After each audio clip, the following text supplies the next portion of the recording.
જાગો જાગો જાગો જાગો તમે ત્રિપુરારી જટાણા જોગંદર જળ વરસાવો જળ વરસાવો જળ વરસાવો જળધારી જટાણા જોગંદર ઓમ નમઃ શિવાય ઓમ નમઃ શિવાય ઓમ નમઃ શિવાય ઓમ નમઃ શિવાય ઓમ નમઃ શિવાય ઓમ નમઃ શિવાય ઓમ નમઃ શિવાય ઓમ નમઃ શિવાય તમે પશુપતિ કેવાણા છો કિરુડા પશુથી કેમ રીસાણા છો આ શું ચાલુ કર્યું છે? અરે ભાઈ વરસાદ કેવો આવે છે પારું વરસાદમાં મોજ આવી ગઈ હો. અરે ભાઈ આ વરસાદમાં નાના શું ને મોટા શું આ વરસાદમાં તો જી ગાંડો નો થાય ને એ માણા નહીં ભાઈ બસ જો વરસાદની બધાય આતુરતાથી રાહ જોતા હતા. અને આવી ગયો છે હવે આવી ગયો છે ને વરસાદમાં ખાવાની મજા આવે ને એવી સરસ મજાની એક રેસીપી આજે હું બનાવવાની છું. ભાઈ મોજની માથે મોજ હા, વરસાદમાં ખાવાની મજા આવે ને એવા સરસ આજે ફુલોડા બનાવવાની છું ને એકદમ સોફ્ટ કેવી રીતે થાય તેલ નો રે અંદર એ તમને આખી રીત બતાવીશ ને એના માટે જો બધા ઇન્ગ્રેડિયન્ટ્સ તૈયાર કરીને રાખ્યા છે પછી બનાવતી જાઉં ને કહેતી જાઉં તમને. 250 ગ્રામ ચણાનો લોટ ચારીને લઈ લીધો છે. વરસાદ આવે એટલે ચણાનું લોટનું કામ વધી જાય બધાયને. સવાલ જ નથી. 250 ગ્રામ ચણાનો લોટ છે એમાં 2 ચમચી આ બારીક રવો આપણે એડ કરશું એટલે સરસ આપણા જાળીદાર ને તેલ વગરના આપણા મેથીના ફુલવડા થાય. ના એક બાઉલ આપણે મેથી લઈ લીધી છે એટલે એક પણી અને આ એક પણી કોથમીર છે ને આ છે ડુંગળી ઝીણી આવી બારીક જ સુધારવાની બધું છે ને બારીક સુધારવાનું બને એટલું ને જેટલી મેથી હોય ને એટલી જ લીલી ડુંગળી ખાસ એડ કરવાની છે એનેથી જ તમારા મેથીના પૂરા એકદમ સરસ થશે. પછી આ લઈ લીધો છે 2 ઇંચ આદુ ખમણી લઈ લીધું છે. પછી આ તીખા મરચાં 3-4 નંગ તમને પસંદ હોય એ પ્રમાણે એ આવા બારીક સુધારવાના છે. 1 ચમચી મરીનો પાવડર કચરો છે. લીંબુ જરૂરિયાત પ્રમાણે લેશું. આ છે 1 ચમચી અજમો, 1 ચમચી જીરું ને હિંગ વગર તો ભજીયા બને નહીં એટલે આ છે હિંગ, આ છે નમક ને જરૂરિયાત પ્રમાણે આપણે ખારો ને તેલમાં બનશે એટલે તેલ તો જોશે જ. આ બધી ભજીયા માટેના ઇન્ગ્રેડિયન્ટ્સ છે ને આ છે ચટણી માટે ચટપટી ચટણી કરશું ભજીયા સાથે ખાવાની. એના માટે જો આ 3 ટમેટા લીધા છે, આ 5 કળી લસણ છે, આ ખાંડ આવશે એમાં ખાટી મીઠી બનાવવા માટે 1 મોટી ચમચી ને આમાં જરૂરિયાત પ્રમાણે મસાલા એડ કરીશ. તમને બનાવીશ ત્યારે કહેતી જઈશ માપ નહીં. હવે આપણે રેસીપી સ્ટાર્ટ કરશું. સૌથી પહેલા આપણે લોટ તૈયાર કરશું. ઓકે ફુલવડા માટે આપણે લોટ તૈયાર કરી લેશું. લોટ આપણે ચારીને તૈયાર રાખ્યો છે એટલા માટે. આવી ગયો ચણાનો લોટ, આવી ગયો આપણો રવો, આવી ગઈ આપણી બારીક સુધારેલી ડુંગળી, આવી ગયા ગ્રીન મરચાં, આવી ગયું આપણું ખમણેલું આદુ. આદુ ખાસ એડ કરવું. લીલી ડુંગળી ને આદુ બે મેન છે આ ફુલવડામાં. વરસ તો વરસાદ છે આદુ તો ખાવું જ જોઈએ ને શરદી ન થાય. શરદી ન થાય ને પાચન શક્તિ સારી એવી એટલા માટે. હવે આ મેથી સુધારીને તો એને એડ કરી દેશો. એક નથી બાકી રહી. ત્યાં છે ને વરસાદની સિઝનમાં શાકભાજી ભાજી બધી જાતની બધું છે ને વ્યવસ્થિત ધોવું પડે કારણ માટીવાળું આવતું હોય. અમે રેગ્યુલર શાક બધું વ્યવસ્થિત ધોવાનું પછી યુઝ કરવાનું.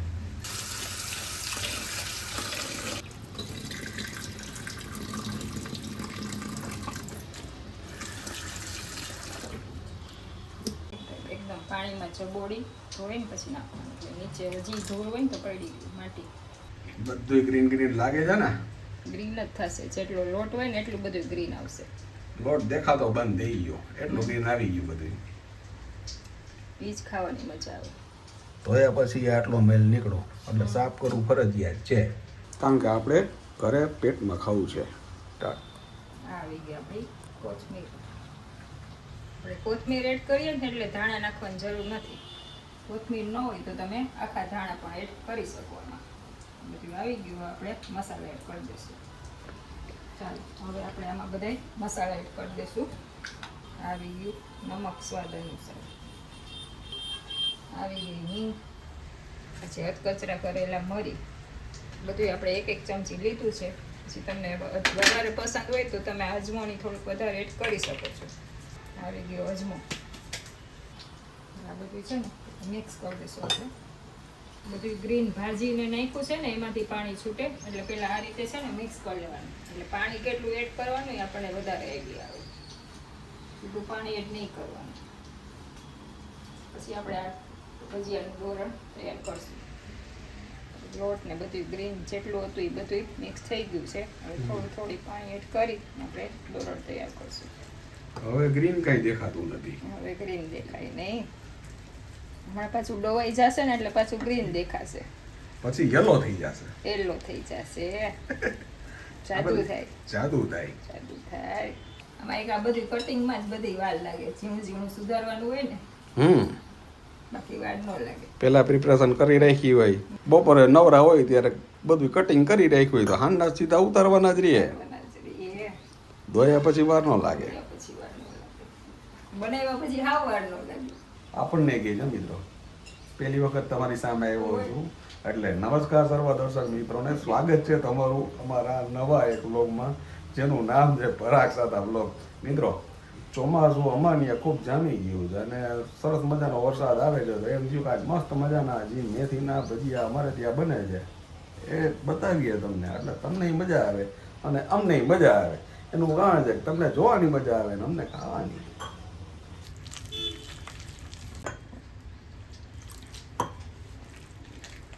આપણે આમાં રવો એડ કર્યો છે ને એટલે એ રવો છે હજી પાણી શોષશે એટલે 10-15 મિનિટ આપણે આને રેસ્ટ આપશું ચાલો 1 ગ્લાસ પાણી લીધું તો એમાંથી આટલું પાણી આપણે એડ કર્યું છે ને આટલું બચ્યું છે હવે આ બેટર રેસ્ટ લેશે ને તો આપણે ચટણી તૈયાર કરી દઈશું પછી ભજીયા ઉતારવાના જોઈએ ચટણી માટે છે ને આપણે આ ટમેટાની છાલ ઉતારીને લેવાના છે ટમેટા એટલે સરસ આપણી ચટણી એકદમ સ્મૂથ તૈયાર થાય એટલા માટે એકદમ ઇન્સ્ટન્ટ બની જાય ચટણી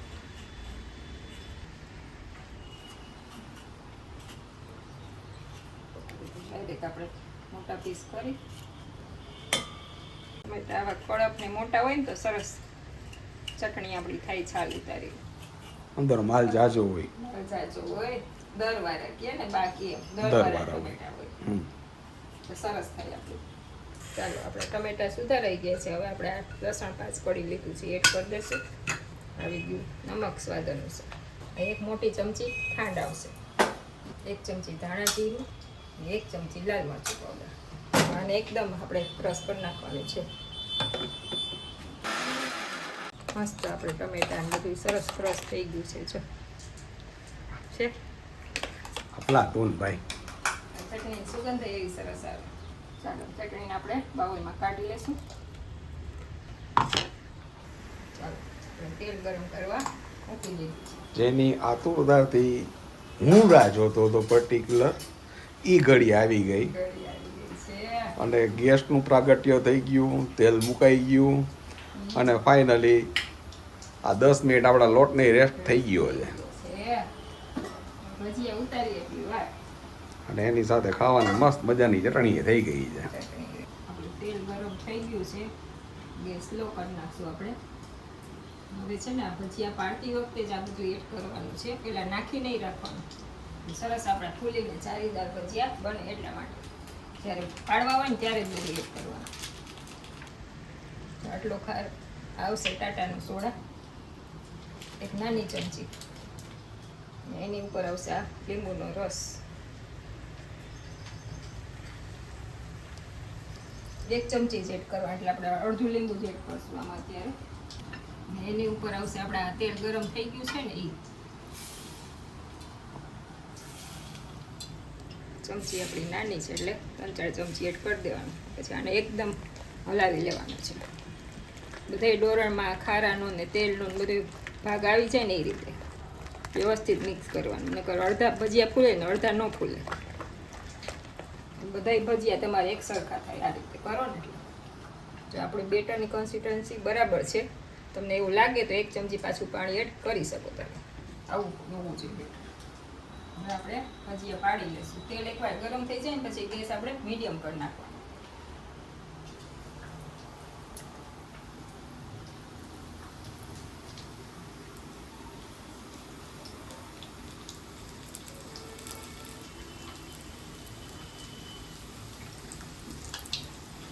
ફૂલવડા બધા નાખી દીધા છે અને ઉપરનું સ્ટ્રક્ચર તમને બતાવવાનું જોઈ લો તમે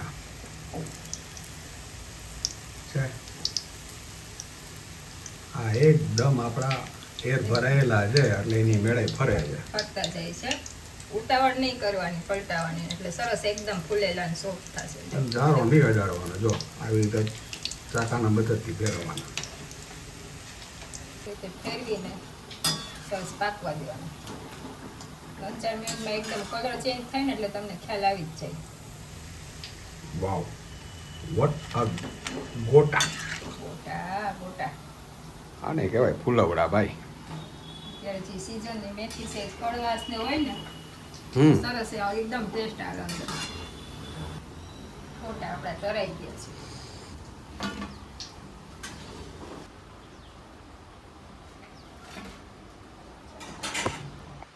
અમારે કાઠિયાવાડમાં આને ફૂલવડા કહેવામાં આવે છે. ફૂલવડા જ શું કામ? તો ભાઈ ફૂલ જેવા પોચા અને નાજુક હોય ને એના વડા એટલે કે ફૂલવડા. આ એક અમારે ત્યાંની સિસ્ટમ હતી. જોઈને મોઢામાં પાણી આવી જાય. ચાલો આ રીતે બધા ઉતારી લેશું. ઓકે, પરફેક્ટ આ રીતનું મેજરમેન્ટ કરો એટલે વાંધો ન આવે. વાંધો ન આવે. ચાલો હવે આપણે બધા ફૂલવડા ઉતારી લેશું આ રીતે.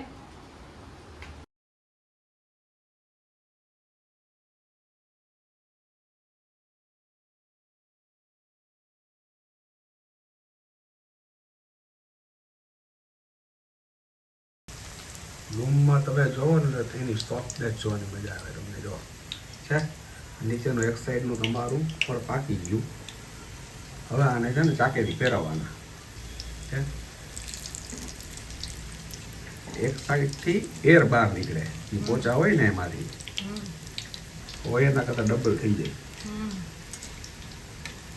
એક પછી એક ખાણવા આપણે ઉતારવા માંડ્યા છે. રેડી છે વરસતા વરસાદમાં ખાવાની મજા આવે એવા આપણા મેથીના ગોટા. વાહ, જોઈને જ ખાવાનું મન થઈ જાય એવા.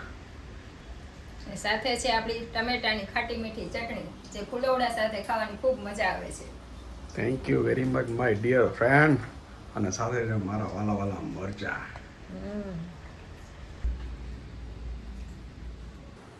ચાલો, આજ તો હવે વરસાદમાં આપણાથી રહેવાય એમ નથી. અમે જમવા બેસી ગયા છીએ. જો કેટલી જારી સરસ પડી, તમને ખોલીને પણ બતાવું.